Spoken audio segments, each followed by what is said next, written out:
Got some Garlahs now.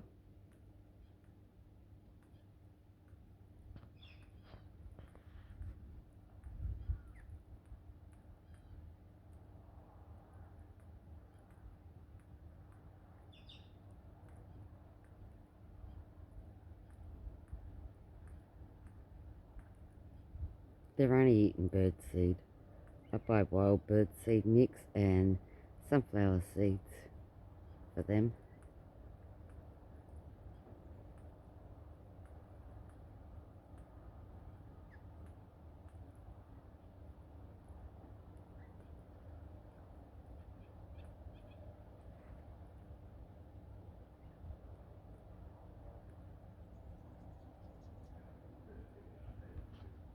And there you go.